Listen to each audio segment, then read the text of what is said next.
જય શ્રી કૃષ્ણ મિત્રો, કેમ છો બધા? તમારું સ્વાગત છે ફરીવાર અભિષેક એજ્યુકેશન ગુજરાતી નામની યુટ્યુબ ચેનલમાં. જે મિત્રો ખોટું અથવા અધૂરું લખવાની સિરીઝ, બરોબર, ખોટું અથવા અધૂરું લખેલું હોય છતાં પણ સાચું પડી જાય એની સિરીઝમાં આપણે ધોરણ 2 ગુજરાતીનું જોવાના છીએ વિડીયો, બરોબર છે. આપણે બે વસ્તુઓ છે. એક તો પહેલું પેપર પ્રેઝન્ટેશન તમારે ખાસ કરીને જોઈ લેવાનું છે, નહીં તો આ સિરીઝ કામની નથી.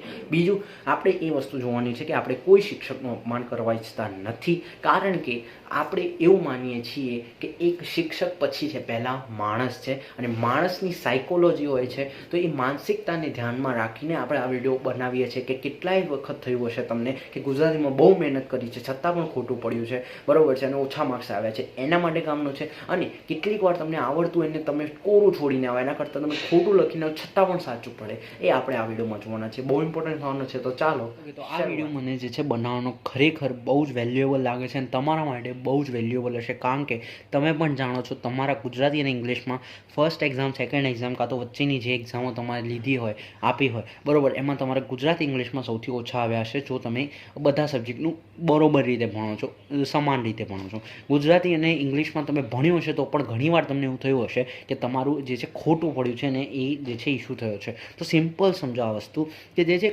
આ ગુજરાતી અને ઇંગ્લિશ એવો સબ્જેક્ટ છે કે જે અન્ય કરતાં 180 ડિગ્રી અપોઝિટ છે, બરોબર છે. કેવું છે? 180 ડિગ્રી. પણ આપણે જે છે એ હિસાબે જે છે આમાં ભૂલો કઈ રીતે, પેપર પ્રેઝન્ટેશન પહેલાં જોઈ લો, પેપર પ્રેઝન્ટેશન જોઈ લો ત્યારે જ ખબર પડશે. અને એમાં ક્લિયર કટ સમજાવેલું છે કે ગુજરાતીને કઈ રીતે લખવું જોઈએ. ઘણા 80% સ્ટુડન્ટની આ ભૂલો છે. પહેલી જ સૌથી મોટી ભૂલ એ લોકો આ ઉપરની લીટી અડાડીને કરતા હોય છે. બોસ, ગુજરાતી ઉપર લેંગ્વેજનો સબ્જેક્ટ છે, ફર્સ્ટ લેંગ્વેજ છે. ગુજરાતી લેંગ્વેજ હંમેશા ઉપરની લીટી અડાડીને લખાય. ઓકે, આ બીએ ઇકો જે સબ્જેક્ટ છે બધા આપણે લખી શકીએ નીચેની લીટી, આને ના લખી શકાય, તો આપણે હંમેશા ઉપરની લીટી લખવાનું, બરોબર. તમે કહેશો કે ના અમારા નથી કપાતા, વાત અલગ છે. નથી કપાતા એ બીજી વસ્તુ છે. ઘણા શિક્ષકો હોય છે કે જે ના બરોબર સમજતા હોય છે, બરોબર છે, અને બોર્ડમાં કંઈ એવું તો લખેલું આવતું નથી કે ઉપરની લીટી. હવે તમે સપોઝ કરો ઇંગ્લિશની ઉપરની લીટી લખીને લખો, કેવું લાગે? તો એમ ગુજરાતી નીચેની લીટી સારું ના લાગે, બરોબર છે. સિમ્પલ સમજો, ગુજરાતી આપણે ઉપરની લીટીએ લખવાનું છે. બીજી વસ્તુ, એક બીજો ટોપિક જે દરેકમાં હું કહેતો હોઉં છું, કોરું નથી છોડવાનું. ત્રીજો ટોપિક, પેપરનું કટ કઈ રીતે કરવાનું. દરેકમાં મેં તમને સમજાવેલું છે પેપરને કઈ રીતે આમ વાળીને તમારે કરવાનું છે, એ મેં ટોપિક સમજાવેલો છે. ચોથો મેં તમને એરોવાળો કીધો. જો કે આમાં એક વસ્તુ સમજી લો, એક બીજો ટોપિક આમાં છે ગુજરાતીમાં પેલા ના પાડતા મુદ્દા, બરોબર છે. ભલે તમને ક્યાંય કોઈ બી બુકમાં ક્યાંય આપેલા હોય, આ રીતે ફકરો બનાવીને લખવાનો. 4 માર્ક્સનો જે સવાલ હોય, આઈ રિપીટ, 4 માર્ક્સનો સવાલ હોય એ આટલો લખો તો માર્ક્સ મળશે, એવું નથી, નહીં મળે, બરોબર છે. કેટલો લખો? આટલો લખવાનો. જો દેખાયો? 4 માર્ક્સનો સવાલ. ઓકે, આ 4 માર્ક્સનો અહીંયા ચાલુ થાય છે, અહીંથી લઈને આ જો 4 માર્ક્સનો છે, આ એની ઉપરનો છે. ઓકે, એ તમારે આટલો લખવાનો. 4 માર્ક્સનો જે છે તમારો અહીંથી આટલું, અને આ અહીંયા, એટલે અડધું પેજ તમારો સમથિંગ, અને આ બીજો 4 માર્ક્સનો. અને બાકી તમારું આ કટ થઈ ગયેલું છે તો તમને આ મુદ્દો મળશે. અહીંયા જો મુદ્દા પાડેલા છે તો એવું જરૂરી નથી કે મુદ્દા નહીં પાડો, પણ ના પાડો તો બહુ બેટર રહેશે મારા હિસાબે. જેમાં તમને નથી આવડતું એમાં તમારે મુદ્દા નથી પાડવાના. ગુજરાતીમાં પણ જેમાં તમને નથી આવડતું એમાં તમારે મુદ્દા નહીં પાડવાના. બીજો ટોપિક, જ્યાં ચેન્જ થતું હોય ત્યાં તમારે મુદ્દા પાડવાના. અહીંયા જો ચેન્જ થાય છે, ઇન્દ્ર, અગ્નિ, યમ અને વરુણ દેવ, આ 4 દેવો આવેલા છે, અને એમનું ચેન્જ ટોપિક છે કે ઇન્દ્રનું આખું મેં એક લાઇનમાં લખી દઉં. પછી આમાં જ્યાં પણ પૂર્ણવિરામ આવે છે મેં જે છે એમાં આ સ્ટુડન્ટે જે છે મુદ્દો નથી પાડ્યો. ઓકે, પછી અગ્નિ, યમ, વરુણ, પછી અને અંતે વાત પૂરી આમ દેખાઈ આવે. પણ આમાં બનાવવાનો મતલબ નથી, કારણ કે આ એક સ્ટોરી છે. ઓકે, મેં તમને સમજાવ્યું છે નરસિંહ મહેતાવાળું સ્ટોરી, આખું કાવ્ય છે, ક્યાંય મુદ્દો પાડવાની જરૂર નથી. આખું કાવ્ય, એમાં નહીં કે પહેલું પદ જે છે 2 લીટીઓ પતી ગઈ, પછી બીજું પદ આપણું ચાલુ થયું, એની 2 લીટીઓ, પછી વેદ તો એમ કહેવાળું, એનું એક બીજી પાછો એક ફકરો પાડ્યો. ના, બધું સાથે લખો. ઓકે, ચલો, આઈ હોપ યુ અન્ડરસ્ટેન્ડ કે અહીંયા સુધી શું થયું છે. સેક્શન એમાં આ જ વસ્તુ હશે. બીજી વસ્તુ આ તમે જોઈ લેજો બોસ, આ બહુ કામનું છે. આ 4 માર્ક્સ, સેક્શન બીના 4 માર્ક્સ, 8 માર્ક્સ છે તમારા 100માંથી. અનુક્રમણિકા સર્ચ કરો, સ્ટાન્ડર્ડ 12 અનુક્રમણિકા સ્ટ્રીક, કારણ કે આમાં તમારો ખાલી પ્રકાર અને કવિ, આ પ્રકાર છે અને કવિનું નામ જે છે આ બે જ છે. બાકીના અંદરના તમારે અલગ, જેમ કે દયારામ રચિત શ્યામ રંગ સમીપે ગરીબી અમારા અભ્યાસક્રમમાં છે. આ વસ્તુ ક્યાં ખબર પડશે? આ જો કે થઈ ગયો, પણ અમુક વાર શું કે ક્યાંથી લેવામાં આવ્યું છે. ઓકે, પછી અમુક વાર શું છે કે અન્ય નામ પૂછતા હોય છે. ઓકે, પછી પછી અમુક વાર શું કરતા હોય છે કે કયા સાહિત્યમાંથી લેવામાં, જેમ અહીંયા પૂછાયું. પછી અમુક વાર શું કરતા હોય છે કે ભાઈ એવોર્ડ, બરાબર છે, કયા મળેલા છે. તો આ ચાર ટાઈપ પૂછાતા હોય છે. એક તો પ્રકાર, કવિનું નામ અથવા લેખકનું નામ, પછી એનું અન્ય નામ, અને ચોથું જે છે એને કયા એવોર્ડ મળેલા છે. ઓકે, એવોર્ડ કોઈ પણ એક લખવાનો હોય છે. તો આ ચારેય વસ્તુ એમાં મેં તમને આપી છે દરેક ચેપ્ટરની. સર્ચ કરો સ્ટાન્ડર્ડ 12 ગુજરાતી અનુક્રમણિકા trick by Abhishek education Gujarati, મળી જશે. બોસ ખાસ કરીને કરી જજો, નહીં તો બહુ તકલીફ પડશે. 8 માર્ક્સનો સવાલ છે. ઓકે, આમાં મેં તમને જે છે દરેકમાં સમજાવ્યું છે એમ લીટીઓ નથી કરવાની, સિમ્પલ લખવાનું છે. જે ના આવડતું એ પણ લખવાનું છે. આમાં એક ભૂલ ભાઈએ કરેલી છે, કોરું છોડી દીધું છે. ભૂલથી પણ ના આવડતું હોય તો પણ કોરું નથી છોડવાનું, ના આવડતું હોય તો પણ કોરું નથી છોડવાનું. સિમ્પલ કંઈ ને કંઈ લખવાનું છે. 2 વસ્તુ અહીંયા તમને કામ આવશે, અક્ષરો સારા. 3 વસ્તુ, અક્ષરો સારા, પેજ ભરાયેલું અને પેપર પ્રેઝન્ટેશન. આ 3 વસ્તુઓ તમને કામ આવશે. બધું તમને અવેલેબલ છે તમારી માટે. અક્ષરો સારા અને પેજ ભરવું એ તમારા ઉપર છે. જે હું પેજ ભરવાનું તો ક્યારે મેં તમને આ બધું શીખવાડ્યું છે. ઓકે, અને અક્ષરો સારા એ તમારા ઉપર છે, અને પેપર પ્રેઝન્ટેશન મેં તમને શીખવાડેલું છે. ઓકે, ચલો, આ સેમ વસ્તુ 4 માર્ક્સ. સેક્શન બી આખો એમનો એમ હશે જેમ સેક્શન એ છે. ઓકે, જો આ રીતે, જેમ હું તમને કહું છું આ રીતે. ઓકે, એમાં મુદ્દા પાડવાની જરૂર નથી. જો આ રીતે છે મેન, અને પછી આ છેલ્લો અંત. આ રીતે આ 4 માર્ક્સનો આ રીતે સવાલ લખાય ઉપરની લીટીએ. ઓકે, તો આ ગુજરાતીમાં કોલટું હું તમને સમજાવું છું. બીજા બધામાં હું તમને સમજાવું છું મુદ્દા પાડીને લખો. આમાં ના લખતા, નહીં તો માર્ક્સ કપાશે. આ એટલા જ તમારા માર્ક્સ કપાતા હોય છે જનરલી. નીચેની લીટીએ ગુજરાતી. એક તો મને ખબર નથી પડતી કે અમુક પછી કમેન્ટ પણ આવે છે કે તમને શું ખબર પડે. એટલે ભાઈ તને શું ખબર પડે છે? પહેલી વાર તો 12માની એક્ઝામ આપે છે, તો શું કરે છે ભાઈ? સામેવાળું કોઈ બોલે, એક વસ્તુ તમે સમજો કે આ હું કોઈ ગુસ્સો નથી હતો, પણ તમને થોડું સમજવું જોઈએ કે કોઈને તમે જે બોલો છો, બરાબર છે, તો એનું પહેલાં હિસ્ટ્રી જોઈ આવો કે ભાઈ કેટલા વર્ષથી તો 12માના વિડીયો બનાવે છે. પહેલાં એ વસ્તુ જોઈ આવો, કેટલા વિડીયો બનાવી ચૂક્યો છે એ વસ્તુ જોવું પડે. પછી તમને બોલવું જોઈએ. ઓકે, કે ના તમે આવું કરો છો, તમે આવું કરો છો. ઓકે, અને અમુકની તો લેંગ્વેજ બી એવી હોય કે જે હું તમને અહીંયા ના કહી શકું. ઓકે, તો તમને જોવું હોય તો ઇટ્સ યોર ચોઇસ. જો તમને તમારા હિસાબે લખવું છે તો અહીંયા તમને વિડીયો ક્લિક કરવાનો મતલબ જ નથી. ઓકે, સિમ્પલ છો, તમે મારા પોતાના છો એટલે હું તમને સમજાવું છું. ઓકે, કે ભાઈ તમે આ કરો તો સારું રહેશે. અને ખરેખર એવું થાય છે, બરાબર છે. ઘણાએ આ સિરીઝમાં મને એવું કીધું છે કે ભાઈ જે છે કેટલાય કરશે, આ વિડીયોમાં કરશે, આખી સિરીઝમાં કરશે કે ભાઈ તમે જે બનાવ્યું છે કંઈ બી ફેક છે, આવો કોઈ ભૂલો હોય. એટલે ભાઈ હું સમજો, મેં પહેલાં જ વિડીયોમાં કીધું હતું, શિક્ષકની નથી બુરાઈ કરતો. આપણે એક સાયકોલોજી ઉપર રમીએ છીએ, કારણ કે શિક્ષક જે છે, શિક્ષક તો છે જ, પણ એ પહેલાં માણસ છે. ઓકે, એ માણસ છે, એ માણસની એક સાયકોલોજી છે કે કઈ રીતે તમારે કરવાનું હોય. સમજો છો તમે? ઓકે, તો આપણે એ રીતે સાયકોલોજી ઉપર રમીએ છીએ. આપણે થોડી કંઈ શિક્ષકને ખોટું કરીએ છીએ. અને એક સિમ્પલ સમજો કે એમને આખા દિવસના મિનિમમ 2 થી 3 હજાર પેપર ચેક કરવાના હોય. એમની જોડે ટાઈમ હોય 5 કલાક જેટલો, ગણીને 1, 2, 3 મિનિટ થાય એક પેપર ઉપર. એટલે કઈ રીતે તમારું પેપર આખું ચેક કરશે? સિમ્પલ સમજો. એ તો યાર થોડું સમજો. અને સામેવાળું જે કહે ને તો એ થોડું માનો. બસ નથી માનવું તો ઇટ્સ યોર ચોઇસ. ભાઈ તો તમને પેપર જ આપવાનું, એનું સીધો ઇફેક્ટ રિઝલ્ટમાં ખબર પડશે, બીજું શું. ઓકે, ભાઈ તમારા જોડે બહાનાના અલાવા કશું નહીં હોય કે આના કારણે પેપર અઘરું નીકળ્યું હતું, આનો તો વાંચી ગયો, આણે આ આપ્યું હતું. સિમ્પલ સમજો, કશું ફરક નહીં પડે. રિઝલ્ટ આવી ગયું ને, શું બદલાઈ જશો, શું બદલાઈ દેશો. ઓકે, ચલો લેટ્સ ગો નેક્સ્ટ. કેટલીક વાર શું તમારે કમેન્ટ્સ આવતા હોય ને એટલે એના ઉપરથી ડિમોટિવેશન થતું હોય છે. Anyways let's go. વિભાગ સી ઉપરથી જો તમારે શું થાય, આ રીતે કરવાનું હંમેશા, બરાબર છે. આ મેઇન છે અને આ એની અંદરનું. તો આને કહેવાય પેપર પ્રેઝન્ટેશન, જે મેં તમને કહી દીધું. બીજી વસ્તુ, આમાં તમારે ખોટું સાચું નહીં, જે નથી આવડતું આમાં તમારે 5માંથી 3 હોય, સપોઝ 4 હોય 3 હોય, તમારે બધા લખવાના, ભલે ના આવડતું બધા. અહીંયા 3, કોઈ પણ 3 લખવાના કીધા, બધા લખો.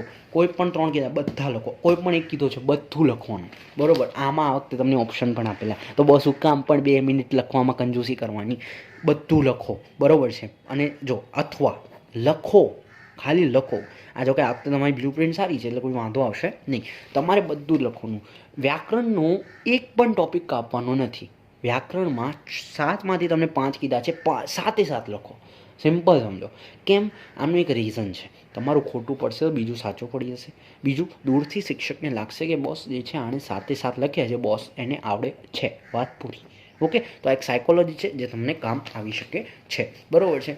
વાક્ય બનાવવાનું હોય છે રૂઢિપ્રયોગમાં, એટલે આ ભૂલતા નહીં. ઘણા લોકો શું છે વાક્ય જ નથી બનાવતા. ઓકે, તો એ રૂઢિપ્રયોગમાં વાક્ય બનાવવાનું હોય છે, વાક્યનો પણ માર્ક્સ હોય, એટલે આપણે વાક્ય તો પહેલાં બનાવવાનું. એનો જવાબ ના આવડતો હોય ને તો બી વાક્ય બનાવવાનું. સપોઝ આ નથી આવડતો ને તો ઉલાળગળા ન હોવું લખું. સપોઝ મને નથી ખબર કે આગળ પાછળની ચિંતા ન હોવી, છતાં પણ હું લખી દઈશ ઉલાળગળાનું કોઈ પણ વાક્ય ઉઠાઈને લખો, ભલે ને આગળ પાછળની ચિંતા નહીં. કે જેમ કે આમાં લખ્યું છે મિતભાઈને ઉલાળગળા ન હોવાથી સુખથી જીવી શકતા નથી. ઉલાળગળાનો જે યાદ આવે એ ટાઈમે, બરોબર છે, એવું વાક્ય બનાવો, ભલે અર્થ ના આપી લો, વાક્ય બનાવો, અડધો માર્ક્સ આનો મળશે. ઓકે, ચલો, આઈ હોપ યુ અન્ડરસ્ટેન્ડ. જે તમને આવડે છે ગપ્પા મારો, કંઈ પણ કરો, આખી કથા જે તમે અત્યાર સુધીનો એક્સપિરિયન્સ છે એ તમે આમાં ઉતારી શકો છો. કારણ કે આ તમારા જે ચેક કરે છે તમારા સંબંધી નથી, એટલે તમને કહેવા નહીં આવે. Okay, don't worry. Okay, marks ઉપર ઇફેક્ટ નહીં નાખી શકે, કેમ? કારણ કે ખોટું લખ્યું છે, ખોટું આવશે, પણ જો સાચું પડી ગયું તો આપણો ફાયદો એમાં છે. ઓકે, ચલો નેક્સ્ટ સેક્શન સીમાં આ વસ્તુ ખાસ ધ્યાન રાખજો. આખું લખવાનું છે, બરાબર છે. Section D. હવે આ જે છે દરેક વિદ્યાર્થીનો જવાબ આમાં અલગ આવતો હોય છે. આ તમારો ફાયદો છે. બોર્ડમાં આ એક બીજી વસ્તુ છે. બોર્ડમાં શું છે, એમણે આન્સર શીટ આપી હોય, એમાં એક જવાબ હોય, પણ જે શિક્ષક ગુજરાતીના છે એમને ખબર છે કે આમાં દરેકનો સવાલનો જવાબ જુદો જુદો આવે. ઓકે, જેમ કે આ મોસ્ટ ઓફ કહું છું, એવું નથી કે ભાઈ એક શબ્દ હોય તો એનો જવાબ બધાનો સેમ આવશે, પણ અમુક જેમ કે તમારું અહીંયા શીર્ષક થતું હોય, દરેકનું અલગ અલગ આવે, દરેકનું, તો શિક્ષક એના હિસાબે માર્ક્સ મૂકી શકે. એટલે આમાં તમારો સૌથી મોટો ફાયદો છે. ખોટું હશે તો પણ એ સામેથી સાચું આપશે. ઓકે, તમારે એક વસ્તુ કરવાની કે જે અહીંયા સવાલ પૂછ્યો છે એની એ વર્ડ, બરાબર, જેમ કે તમને જો હું વાત કરું, છેલ્લા સેશનની પ્રતીક્ષામાં કવિ રંગ ઓળખવાનું ભૂલી, અચ્છા, શું ઓળખવાનું ભૂલી ગયા? ઓળખવાનું શબ્દ જ્યાં આવ્યો, મતલબ એ શબ્દ શોધો સવાલનો, અને જે આપી આખી લીટી ઉતારો. એવું નથી કે તમારે બનાવીને ઉતારવાનું છે, આખી લીટી ઉતારી તો ચાલશે. ઇંગ્લિશમાં પણ સેમ વસ્તુ મેં તમને સમજાવેલી છે. ઓકે, ચલો નેક્સ્ટ જો હું વાત કરું, સેક્શન ઈ. ઓકે, આ છે તમારી જે આપણે શું કહેવાય ટિપ્પણી, આપણે સમરી, બરાબર છે. ઓકે, સંક્ષેપીકરણમાં પણ મેં તમને કીધું શીર્ષક અલગ આવશે, પણ શીર્ષકની મેં તમને ટ્રીક જે છે પેપર પ્રેઝન્ટેશનમાં સમજાવેલી છે.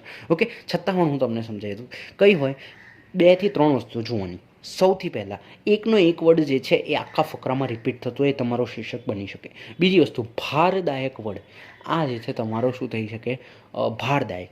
જેમ કે સંઘર્ષ, આ એક ભારદાયક છે. ઓકે, અંદર કંઈક એવો વર્ડ આવ્યો કે બહુ મતલબ કે માનવતા ઉપર ધ્યાન આપવું જોઈએ, પ્રામાણિકતા ઉપર ધ્યાન આપવું જોઈએ, આ એક ભારી વર્ડ છે, એને આપણે શીર્ષકમાં મૂકી શકાય. પછી પાડોશ કેવો હોવો જોઈએ, પાડોશમાં આવવું જોઈએ. સૌથી પહેલો ધર્મ છે આપણો, તો એ પાડોશ, એકનો એક વસ્તુ રિપીટ થઈ ગઈ. ઓકે, ગરીબો વિશે આ કરવું જોઈએ, ગરીબો વિશે આ કરવું જોઈએ, આજકાલ ગરીબી વધી ગઈ છે તો ગરીબીની જે છે કથા. ઓકે, તો એક પણ એક શીર્ષક છે, તો એકનો એક વર્ડ રિપીટ થાય. અને બીજી ભારવાચક શબ્દ. આ 2 વસ્તુઓ તમારી શું થાય. ભાર એટલે તમને દેખતા જ આમ થાય કે અરે બાપરે, ભારે ગુજરાતી છે. તો આપણે ખબર છે કોઈ ગુજરાતી બોલતા હોય, બરાબર છે, તો એમાં કોઈક એવો વર્ડ આવી જાય તો કે બોસ બહુ ભારે ગુજરાતી બોલે છે, તો બસ એ ભાર એ ક્યાંથી ખબર પડી? એ વર્ડ ઉપરથી ખબર પડશે. એ તમે વાંચશો તો તમને ખબર પડી જશે. અને કઈ સંક્ષેપીકરણ કંઈ ના આવડે તો પહેલી 2 લીટી લખો, ત્રીજી ભૂલી જાઓ.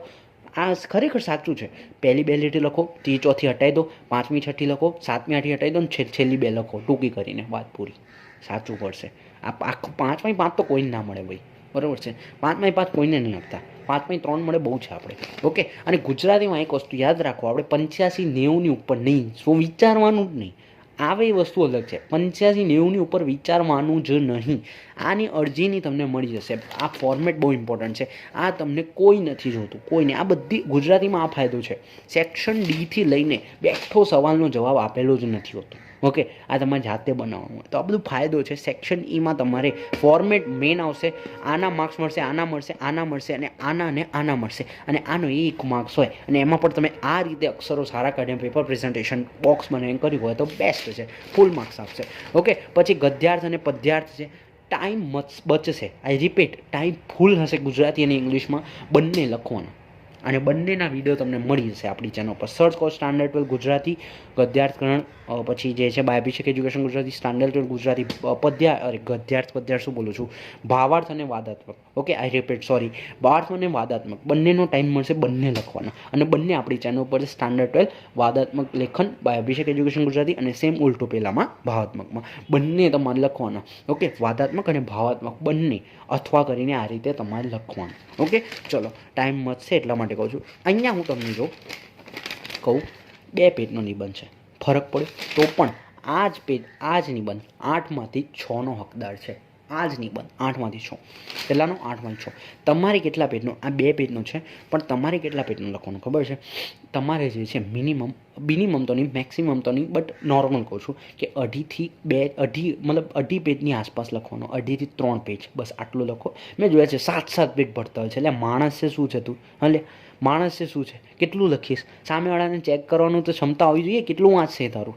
સામેવાળાને બી તો થોડી જ વિચારો, શિક્ષકનું પણ 2.5 થી 3 પેજ ઇનફ છે, બરાબર. તમારા શિક્ષકે કીધું છે, તમારે તેમની માનવી છે તેમની માનો, મારી માનવી છે ઇટ્સ યોર ચોઇસ. 2.5 થી 3 પેજ ઇનફ છે. નિબંધ લખવાની પણ એક ટ્રીક હોય. સૌથી પહેલાં નિબંધ લખવાની એક ટ્રીક સમજાવું તમને. સૌથી પહેલાં સૌથી નાનો ફકરો, એનાથી મોટો, પછી વચ્ચેના 2 ફકરા સૌથી મોટા, આ સૌથી મોટો ફકરો, પછી એનાથી પછી મોટો ફકરો, પછી ધીરે ધીરે નાનો થતો જશે. આ નાનો ફકરો, આજુ નાનો ફકરો, અને આનાથી પણ નાનો એક છેલ્લે પ્રસ્તાવના કરીને લખી દેવાની. એટલે સૌથી પહેલાં નાનાથી ચાલુ થાય, વચ્ચે 2 ફકરા બહુ મોટા આવશે, અડધા પેજના 1 ફકરા, અને પછી એન્ડ પાછું જે છે આ પાછળના આમ જેમ 2 ફકરા, પછી નાનો, અને પછી છેલ્લે ખતમ. ઓકે, તો આ એક નિબંધનું ફોર્મેટ છે જે ઘણા સ્ટુડન્ટ ભૂલી જતા હોય છે. એ ઘણા મેં જોયા છે, સૌથી પહેલાં નાનો લખે, પછી મોટો લખે, પછી પાછો નાનો આવી જાય, પાછો મોટો આવી જાય. ના, નાનો, એનથી મોટો, પછી વચ્ચે 2 મોટા, અને પછી પાછું નાનું, પછી નાનું, અને છેલ્લે બોથ. આ હોવો જોઈએ નિબંધનું ફોર્મેટ. આ વિડીયોમાં રાખીશું આટલું. જો પસંદ આવે તો લાઈક છે, સબસ્ક્રાઈબ બધું જ કરવાનું. મળીશું એક નવા ટોપિક સાથે. ત્યાં સુધી જય શ્રી કૃષ્ણ.